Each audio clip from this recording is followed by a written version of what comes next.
This is the story of a relationship which goes sour. The key question is there evidence to suggest it went so sour there might be a motive for murder? Especially when the consequences of being found guilty would send the perpetrator to the gallows. The charge against the prisoner is murder, and the punishment of murder is death. And that simple statement is sufficient to suggest to us the awful solemnity of the occasion which brings you and me face to face.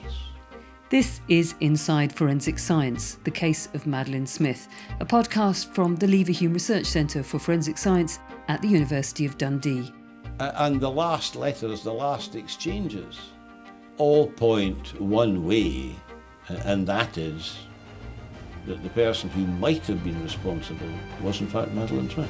Might or might not.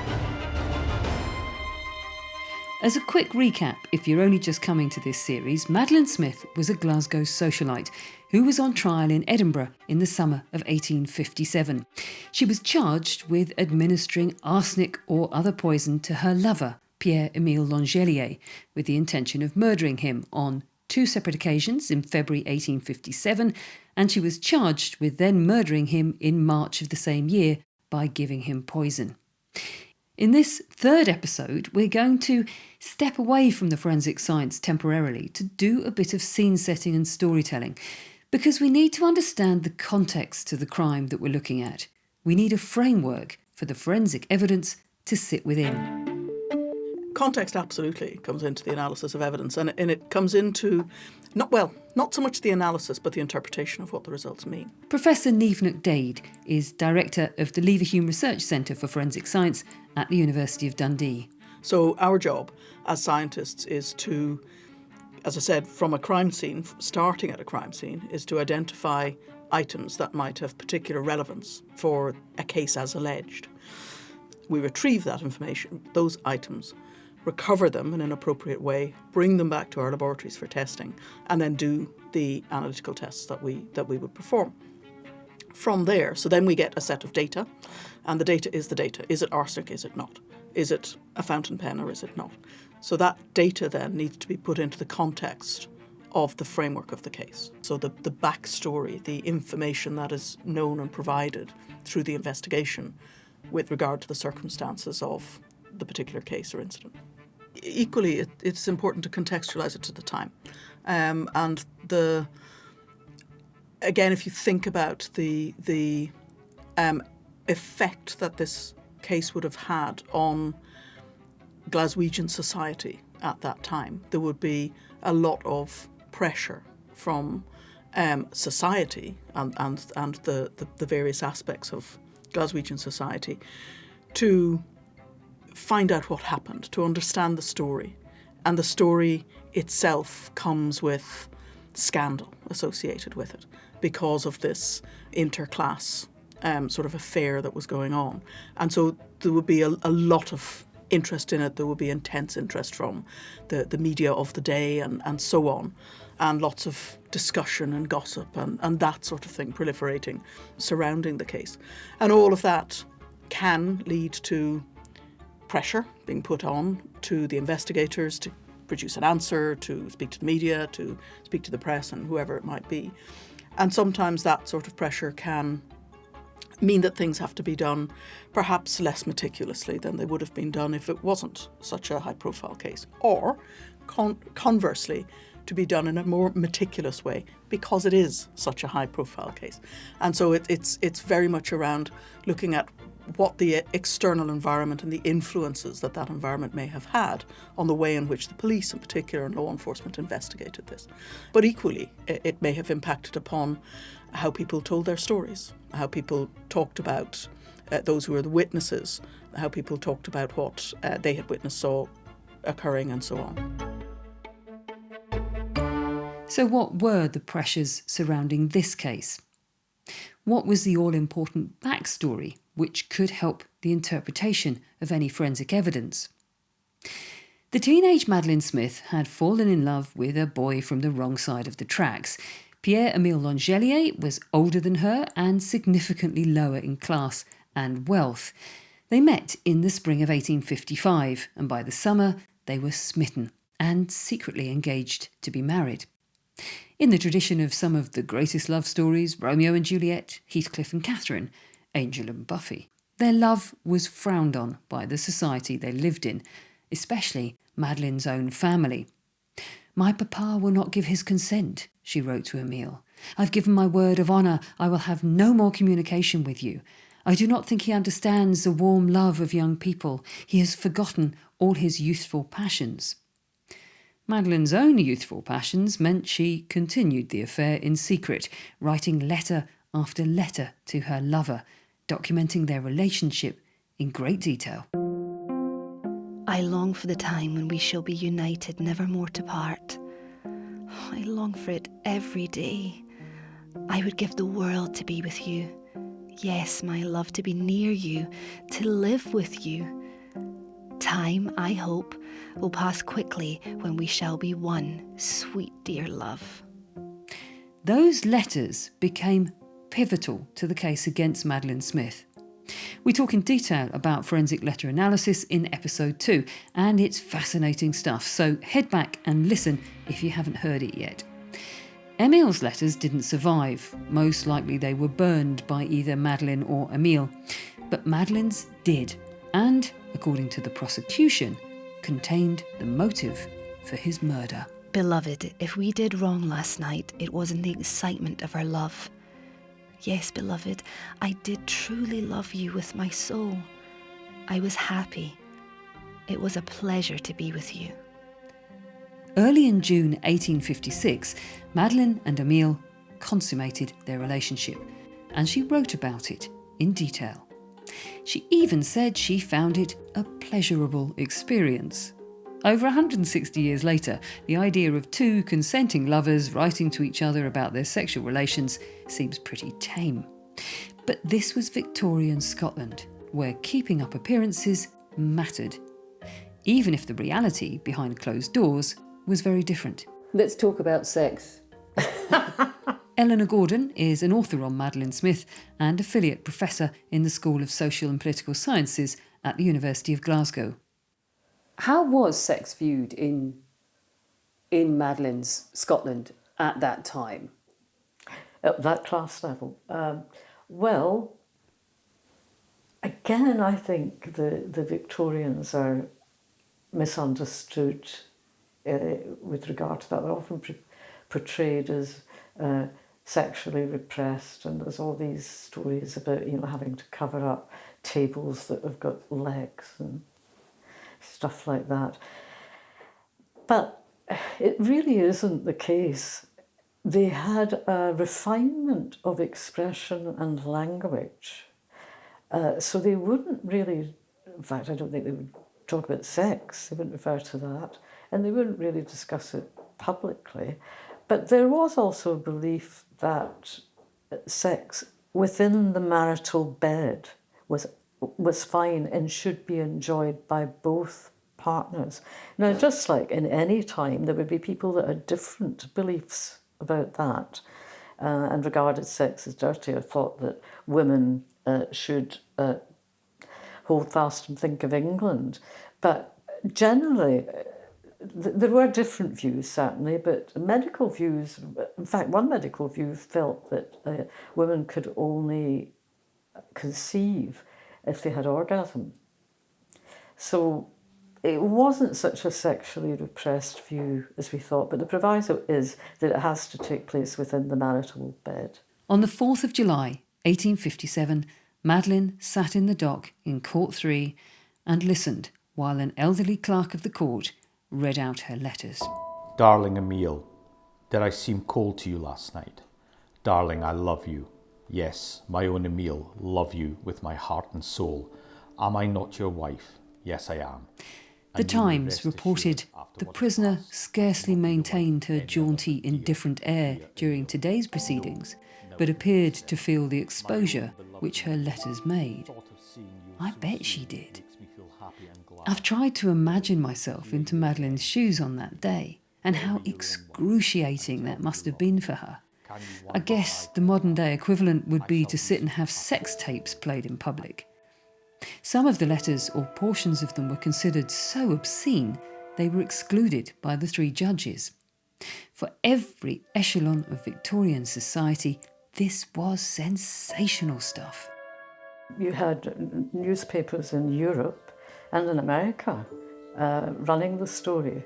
So it wasn't just in Scotland and it wasn't just in Britain, but it was pretty worldwide, you know, because the letters are so frank. I swear to you that no man shall ever love me but you. Emile, I dote in you. I adore you with my heart and soul. And discuss things which in that class normally aren't discussed. And of course, when it came to the trial, I mean, people flocked. It ended in a huge, or what unfolded to be a huge scandal around her virtue as a woman back in those days. It was the scandalous case of its era, and that has, I think, brought attention to it and maintained a focus of attention on it across the years. For Donald Findlay KC, it's not just about what took place or when, but where the case was heard. It's all about the context, because you have to see it against the background of Victorian actual and pretended morality. And also Edinburgh, as opposed to Glasgow itself, which is kind of much more relaxed about these things, and probably not quite so fussy. But in Edinburgh, she was tried by an Edinburgh jury, which would be, in Scottish terms, the epitome of Victorian middle-class morality. Context is everything for this case.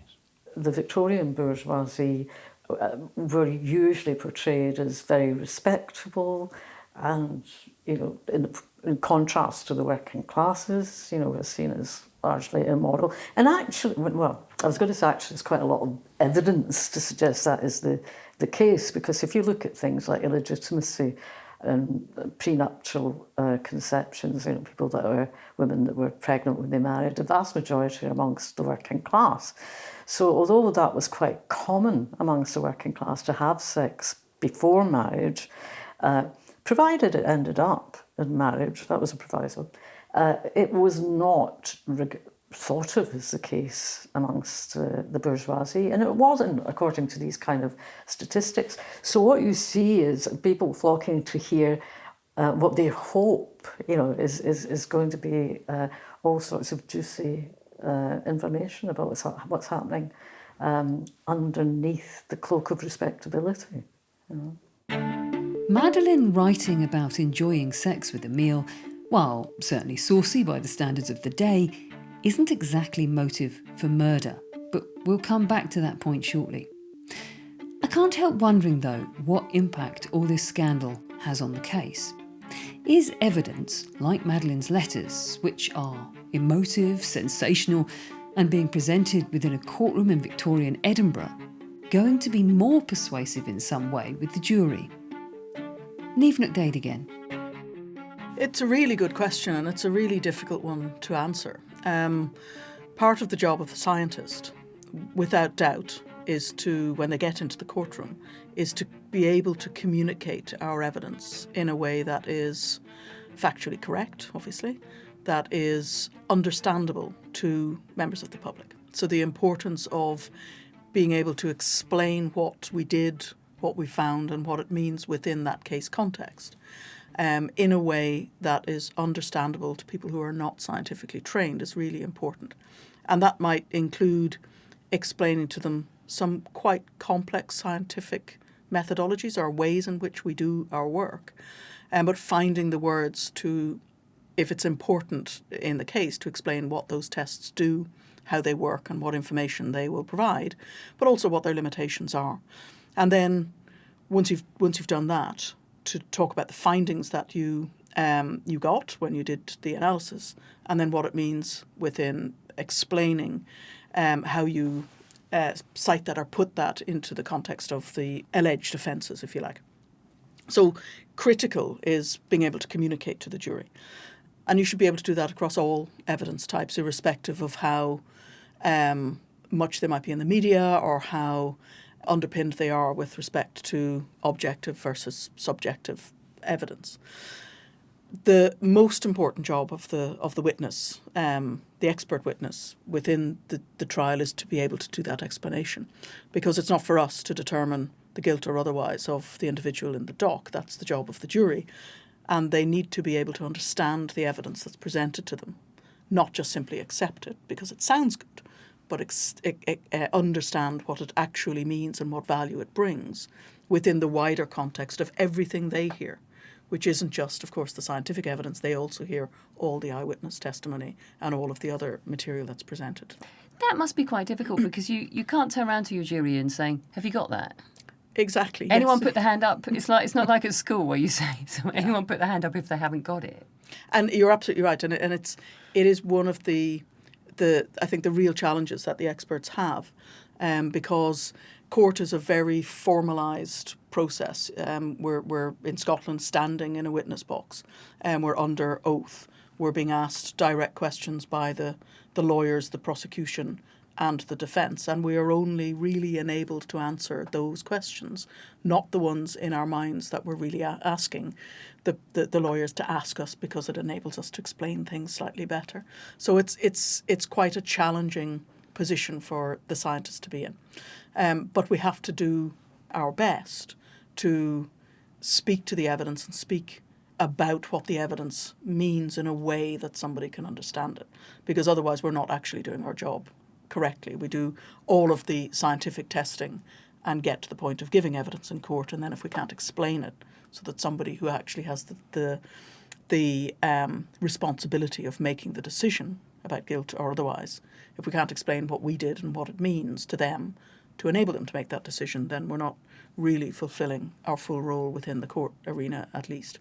And trials are about narratives. They're about stories. They're about trying to use the scientific findings. Our part of it is about using the scientific findings to try to bring alive an event that happened in the past. So what we find at crime scenes, what we determine from our analysis, how we interpret that within the context of the case, is all about bringing a story of an event that happened to life from the scientific perspective.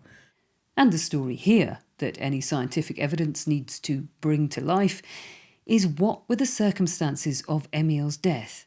And is there any evidence which firmly points to Madeline as being responsible?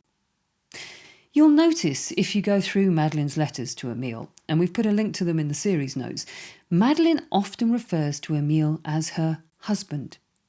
I asked Eleanor Gordon if that was connected to the fact that the relationship had been consummated. Probably, because as you may be aware, in Scotland there was such a thing as irregular marriage. There was 3 different forms of irregular marriage, and one of them was that, a promise of future marriage followed by sexual congruence or copulation. And I suspect that's why they referred to each other as my dear husband, my dear wife, etc. They probably did think of themselves as married. Tuesday, 2:00. My own darling husband, I'm afraid I may be too late to write to you this evening. So, as all are out, I shall do it now, my sweet one. And if he did promise to marry, and we know that the intention was certainly it was his serious intention to marry, whether it was ever her serious intention, probably at the beginning it was actually. I did not expect the pleasure of seeing you last evening, of being fondled by you, dear, dear Emil. But I trust ere long to have a long, long interview with you, sweet one of my soul, my love, my all, my own best beloved. Whatever her original intentions, Madeline's affections start to cool.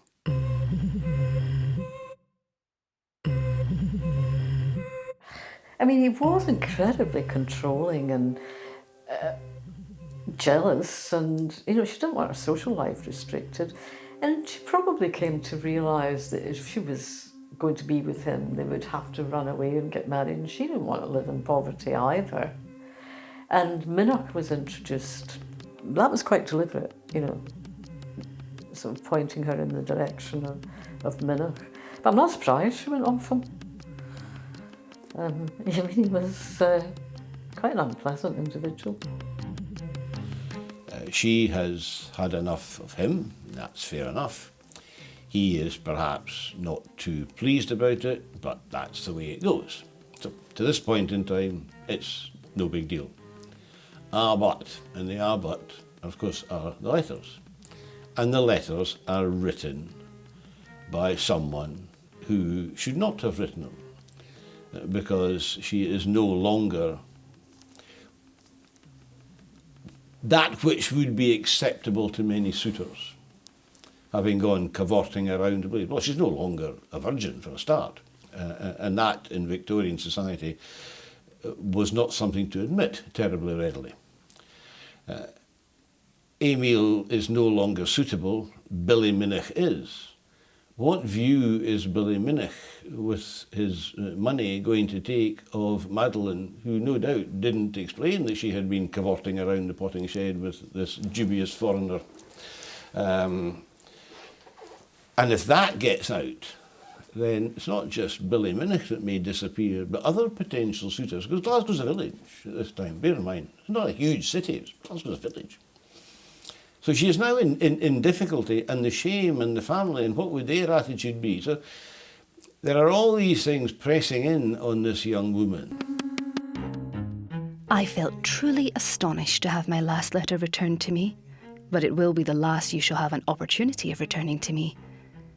When you are not pleased with the letters I send you, then our correspondence shall be at an end, and as there is coolness on both sides, our engagement had better be broken. This may astonish you, but you have more than once returned me my letters, and my mind was made up that I should not stand the same thing again. And you also annoyed me much on Saturday by your conduct in coming so near me. Altogether, I think, owing to coolness and indifference, nothing else, that we had better for the future consider ourselves as strangers. I trust to your honour as a gentleman that you will not reveal anything that may have passed between us. I shall feel obliged by your bringing me my letters and likeness on Thursday evening at 7. On Friday night, I shall send you all your letters. I'm Thomas Fleming Kennedy, cashier at Huggins & Co Glasgow. I knew Angelier for about 4 years and a half, during which he was in Huggins & Co.'s employment. I was intimately acquainted with him. The conversation took place in my room in the warehouse. Angelier came to me between 10 and 11 a.m. crying. He said he'd received a letter from Miss Smith that morning, asking back her letters and wishing the correspondence to cease. He said that a coolness had arisen. I said you ought to give up the letters and be done with it, and I remarked that the lady was not worthy of him. He said he wouldn't give up the letters. He said so distinctly, determinedly. He said he was determined to keep them, but he threatened at the same time to show them to her father. I told him he was very foolish and it'd be much better to give them up. He said, no, I won't. She shall never marry another man so long as I live. He also said, Tom, it's an infatuation. She'll be the death of me. He was exceedingly excited during the whole time. I heard him say on one occasion, I don't recollect when, I wish I was 6 feet under the ground. And Emil just will not give her back the letters. Emil, no one can know the intense agony of mind I have suffered last night and today. Emil, my father's wrath would kill me.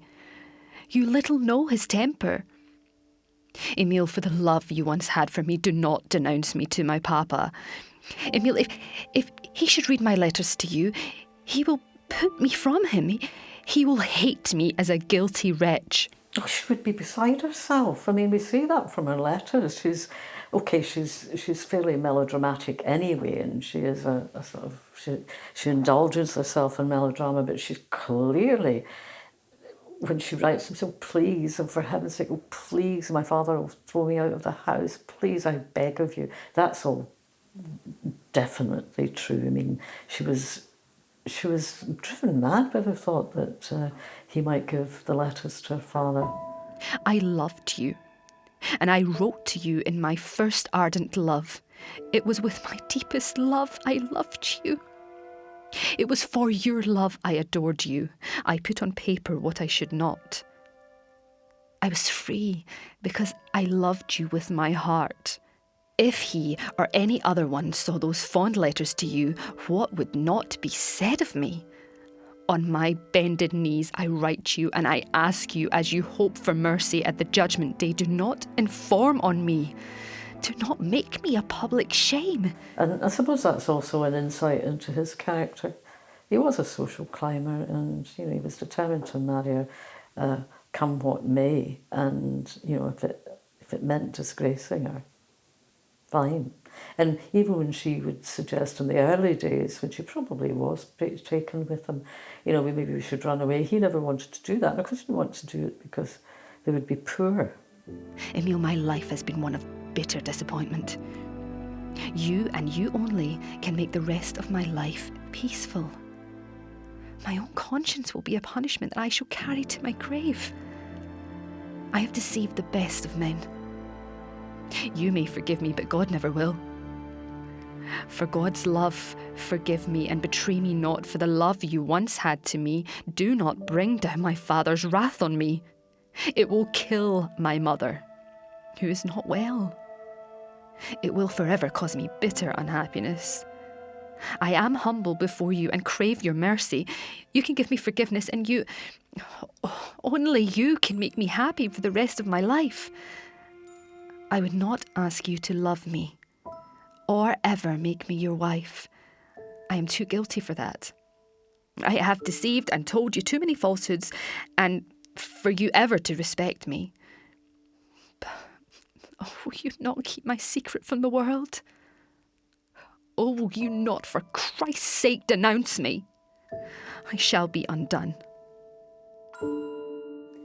What would have been the response in terms of from her family maybe, but also from wider society, if the letters had come out?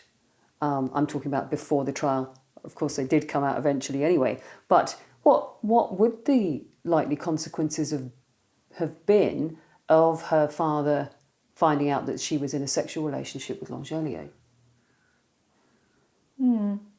Difficult to speculate. I mean, as I've said, the image that we have of her father from her letters is that he was quite indulgent.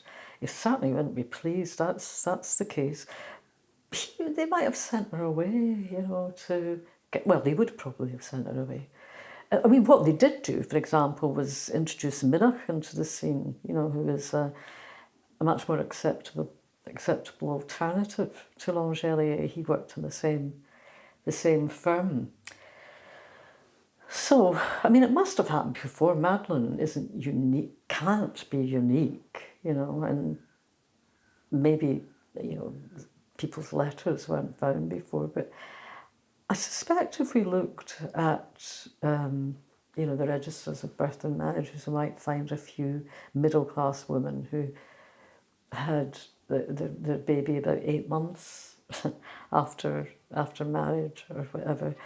So it's hard to say. I mean, he wouldn't have cut her throat or his. They would have dealt with probably sending her away. So what is she going to do? How does she get the letters? And this is where there is a difficulty, because if you bump off Emile, that doesn't mean to say you're going to get the letters back. And that has always intrigued me. It may be the court of last resort is just to remove the impediment altogether if you can, but I wasn't going to get the letters back. But if that's the course that she chose, well, there was a motive of sorts. And the last letters, the last exchanges, and the last letter, of course, that is found, the ones that feature, all point one way, and that is that the person who might have been responsible for the poisoning was in fact Madeline Smith. The reason being that she just wanted to get rid of this nuisance. Now that's the motive. The Crown would then have to prove opportunity, and that was where the Crown had a problem, because they could perhaps prove an intent to murder, But could they actually prove that the final dose, if there was a final dose, was supplied by Madeline? But this was Victorian society, and they did not want to acknowledge, I'm sure, that a young woman of once virtue and suitable gentility could actually behave in such a way, because that would be a reflection on Victorian society. In the next episode of Inside Forensic Science, the case of Madeline Smith, we'll turn back to the evidence and hear from our forensic pathologist, Dr. Richard Shepherd, who throws the cause of Emile's death, and consequently the case against Madeline, into doubt. Perhaps Emile wasn't poisoned after all. He had exhibited evidence of profuse, watery diarrhea, which is one of the features of cholera. Of course, it's also one of the features of arsenic poisoning.